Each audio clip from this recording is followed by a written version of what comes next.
বাজার থেকে না কিনে বাড়িতে আমি কিভাবে বেসন বানাই সেটাই আজ বলবো। তো এখানে আমি 5 রকমের ডাল আর পোলার চাল নিয়েছি।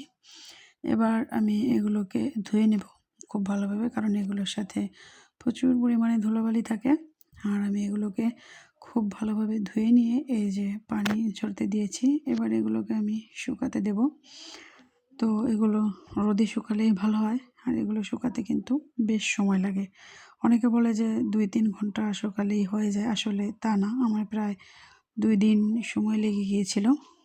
তো এই তো রোদে শুকাতে দিয়েছি, আর দেখো আমার ডালগুলো খুব ভালোভাবে শুকিয়ে গিয়েছে আর একবারে ঝনঝন আওয়াজ হচ্ছে। তো এবার এগুলোকে আমি ব্লেন্ডারে ব্লেন্ড করে নেব। আর তার জন্য আমি এখানে নিয়েছি ব্লেন্ডারের সব থেকে যে বড় জগটা থাকে ওইটা। তো এবার এর মধ্যে আমি পরিমাণ মতো দিয়ে ব্লেন্ড করে নেব, আস্তে আস্তে অল্প অল্প করে দিয়ে। আর এই তো দেখো আমি এগুলোকে যে ব্লেন্ড করে নিয়েছি।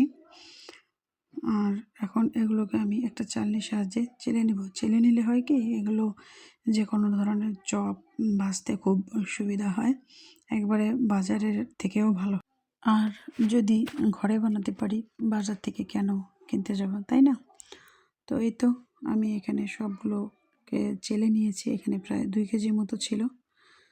তো চালার পরে অবশিষ্ট এই যে এইটুকু পরিমাণ ছিল, এটাকে আমি ফেলে দেব। তো কেমন হয়েছে আমার বেসন বানানো, প্লিজ কমেন্টে সবাই বলো। আর এগুলোকে কিন্তু এখন এয়ারটাইট বক্সে রেখে প্রায় 2 মাস মতো রাখা যাবে।